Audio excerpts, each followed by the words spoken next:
పల్లవ దేశంలో పినాకపాణి అని ఒక రాజు ఉండేవాడు. అతను మంచి మనసున్నవాడు. దేశంలో ప్రజలను కన్నబిడ్డల్లాగా చూసుకునేవాడు. అందరికీ సమన్యాయం చేసేవాడు. కాని అతను నాస్తికుడు. దేవుడిని అంతగా నమ్మేవాడు కాదు. తన పక్కనే ఉండే మంత్రి ఎప్పుడూ దేవుడిదయ్యా దేవుడిదయ్యా అంటూ ఉండడం, దానికి రాజు చిరాకు పడడం జరుగుతుండేది. అందువల్ల మంత్రికి రాజుకు ఎప్పుడూ అభిప్రాయ భేదాలు ఉండేవి. దాంతో ఒకరోజు, ఏమిటయ్యా మంత్రి, ఈ మధ్య దర్బార్కి రావడం మానేశావ్? మనిషివి కనిపించడం మానేశావ్? ఏమిటి విషయం? అదేమిటి ప్రభూ అలా అంటారు? నేను మీకు చెప్పాను కదా, తీర్థయాత్రలకు వెళ్ళాను. నాకెప్పుడు చెప్పారు? అయినా ఏమొచ్చింది మీ తీర్థయాత్రల వల్ల? ఏదో వస్తుందని తీర్థయాత్రలు చెయ్యరు ప్రభూ. అదో రకమైన అనుభూతి అంతే. ఆ అనుభూతితో ఏం సాధిస్తారు మంత్రివర్యా? ఏదో సాధించాలి అని కాదు ప్రభూ. మనకు ఇంత చేసిన దేవుడికి కృతజ్ఞతగా ఆయన సన్నిధిలో కాసేపు గడపడం మంచిదే కదా. మంత్రివర్యా, తీర్థయాత్రలో తిరిగి తిరిగి మీకు మతి చెడినట్లున్నది. అదేమిటి ప్రభూ అలా అంటున్నారు? మరి లేకపోతే ఏమిటి? నువ్వు ఇప్పుడు సంపాదిస్తున్న ప్రతి పైసా నేను ఇచ్చిందే. నువ్వు ఉంటున్న ఇల్లు నేను ఇచ్చిందే. నువ్వు పండిస్తున్న భూమి నేను ఇచ్చిందే. అన్నీ నా దగ్గర నుంచి తీసుకుని అన్నీ ఇచ్చింది దేవుడే అంటామేమిటి? మీరు భలే తమాషాగా మాట్లాడుతున్నారు ప్రభూ. మిమ్మల్ని చూస్తుంటే ఒకానొక కాలంలో ఉజ్జయిని రాజు పులకేసి గుర్తుకొస్తున్నారు. పులకేసినా? ఆయనకు నాకు సంబంధమేంటి మంత్రివర్యా? ఆయన బాగా గర్విష్టి.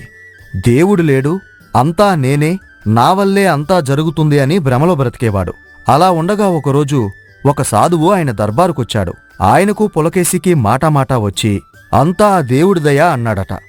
ఓహో, ఆ తర్వాత ఏమయింది? దాంతో పులకేశి మహారాజు, ఇక్కడంతా నా వల్లనే అవుతుంది, నేననుకున్నదే జరుగుతుంది, మధ్యలో దేవుడెక్కడ్నుంచి వచ్చాడు అని, కనిపించే రాజు కంటే కనపడని దేవుడు ఎలా గొప్పవాడు అని ఏదేదో నోటికొచ్చినట్లు వాగాడు.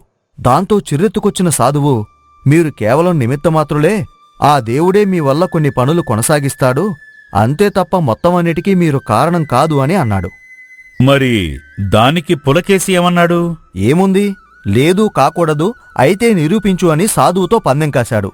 సాధువు సరే అని, నేను నిరూపించడం కాదు, ఇక్కడ ప్రతి ఒక్కటి మీరనుకున్నట్లే జరుగుతుంది అని, మీ వల్లే అవుతుందని మీరు నిరూపించండి, అప్పుడు నేను నమ్ముతాను, మీరన్నదే నిజమని, దేవుణ్ణి పూజించడం మానేసి మిమ్మల్ని పూజిస్తాను అని అన్నాడు. ఓహో, అలాగా. మరి పులకేసి ఏం చేశాడు? నిరూపించాడా?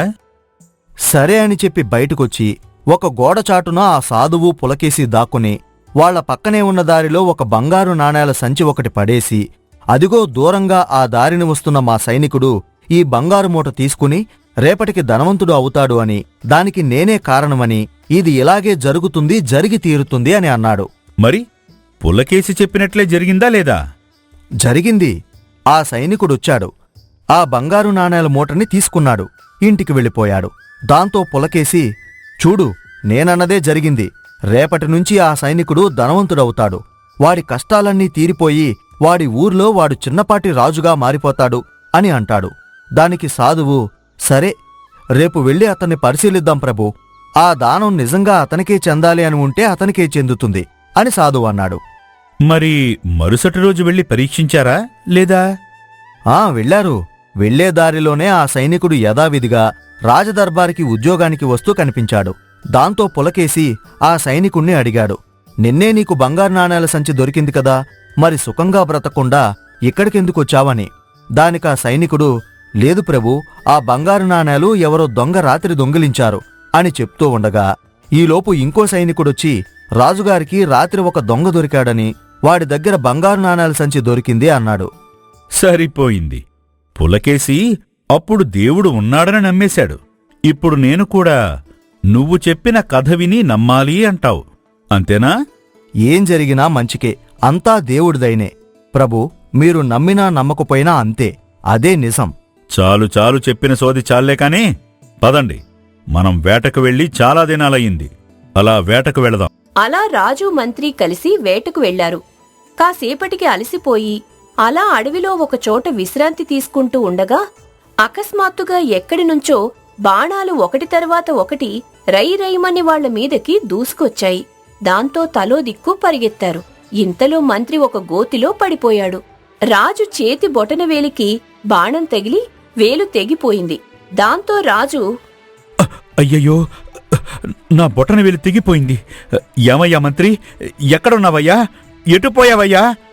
అంటూ రాజు తెగిన వేలును తలుచుకుని బాధతో అడవి అంతా గాలించటం మొదలుపెట్టాడు. ఇంతలో అటువైపుగా వెళ్తున్న ఒక రాక్షసుడు రాజు అరుపులు విని అక్కడికి వచ్చాడు. ఏమి నా అదృష్టం! ఆహా, ఏమి నా అదృష్టం! మంచి కంఠపుష్టి కలిగిన మానవుడు దొరికాడు. ఈ రోజు నా పంట పండినట్లే.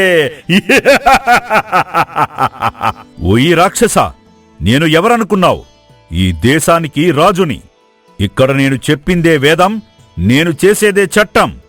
ఏమిటి రాజపుత్రా, కలలు కంటున్నావా? ఏమిటి, నువ్వేమైనా దేవుడు అనుకుంటున్నావా? లేదా ప్రపంచమంతా నీదే అనుకుంటున్నావా?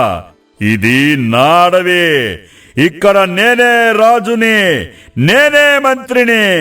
ఇక్కడ నాకు అనిపించిందే శాసనం.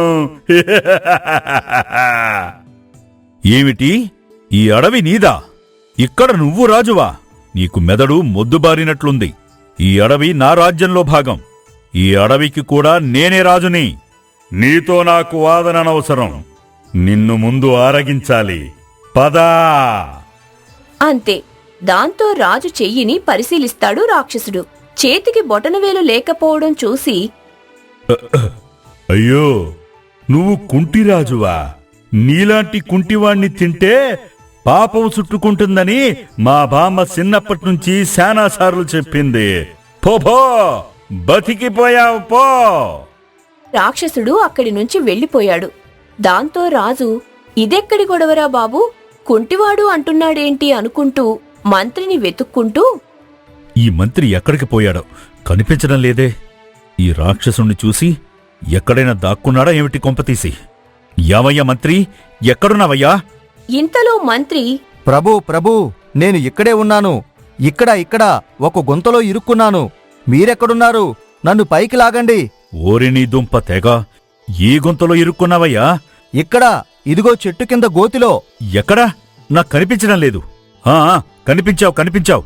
వస్తున్నానుండండి అని చెప్పి మంత్రిని బయటకు తీసి, యామయ్యా మంత్రి, ఏం జరిగినా మన మంచికే అన్నావు. అంతా దేవుడి దయ వల్లే అన్నావు. మరి నీ దేవుడికి దయలేదా? అందుకే నిన్ను గుంతలో పడేశాడు. నా వేలు తెగిపోయేలా చేశాడు. నన్ను ఒక రాక్షసుడి దగ్గర ఇరుక్కునేలా చేశాడు. అవునా ప్రభూ, మీ వేలు తెగిందా?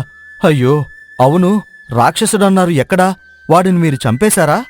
లేదయ్యా మంత్రి, వాడు నాకు అంత అవకాశం ఇవ్వలేదు. ఏదేదో మాట్లాడాడు. చివరికి నేను కుంటిరాజును అని చెప్పి నిర్ణయించేసి వాడికి వాడే ఏటో పోయాడు. చూశారా ప్రభూ, అంతా దేవుడి దయవల్లే జరిగింది. మంత్రి, అసలే వేలు తెగిన బాధలో ఉన్నాను. ఇంకా చిరాకు తెప్పించుకో. నీ దేవుడు బజానా ఆపు కాసేపు. మీరు బాధలో ఆలోచించలేకపోతున్నారు కాని ప్రభూ, ఆ వేలు తెగడం వల్లనే కదా ఈ రోజు మీ ప్రాణాలు ఆ రాక్షసుడి చేతిలో పోకుండా మిగిలాయి. ఏమిటి మంత్రివర్యా, నేను ఆ రాక్షసుడితో పోరాడలేను అనుకుంటున్నారా? లేదా వాడిని అంతం చెయ్యలేను అనుకుంటున్నారా? చెయ్యగలరు, గెలవగలరు, ఒప్పుకుంటాను. కాని ఆ శ్రమ మొత్తం లేకుండా మీరు సులభంగా తప్పించుకున్నారు కదా. సరే, నా విషయంలో నువ్వు చెప్పింది ఒప్పుకుంటాను. మరి నీ దేవుడు నీమీద దయ చూపించలేదు అంటావా? ఎందుకు లేదు రాజా, నేను గోతిలో పడిపోవడం వల్లనే కదా నా ప్రాణాలు కూడా ఆ రాక్షసుడి బారిన పడకుండా దక్కించుకోగలిగాను. ఏమిటి మంత్రి నువ్వు మాట్లాడేది? ఇప్పుడు మీ పక్కనే నేను ఒకవేళ ఉండుంటే మీకు వేలు తెగడం వల్ల మిమ్మల్ని వదిలేసిన ఆ రాక్షసుడు నా అవయవాలన్నీ బాగున్నాయని నన్ను నమిలిపారేసుండేవాడు కదా ప్రభూ. అలా చూస్తే దేవుడు నా మీద కూడా దయతల్చడం వల్లే నేను ఈ రోజు బ్రతుకున్నాను కదా. అంతేకాదు ప్రభూ, ఆయన ఏ సమయంలో ఎవరికి ఏం చేయాలో, ఎవరికి ఏమివ్వాలో అది ఇస్తూ చేస్తూ ఉంటాడు. అందుకే అంటారు, అంతా దేవుడు దయా అని. సరిసర్లే, పద. మళ్ళీ ఆ రాక్షసుడు కానిటి వైపు వచ్చాడంటే నిన్ను తినేస్తానంటాడు. అప్పుడు మళ్ళీ నిన్ను కాపాడటానికి నేను వాడితో యుద్ధం చెయ్యాలి. అలా ఆ రోజుతో రాజు దేవుడిని నమ్మటం మొదలుపెట్టాడు. అంతేకాక దేవుణ్ణి నమ్మే మంత్రితో వాదనలు పెట్టుకోకుండా ఆనందంగా ఉన్నాడు.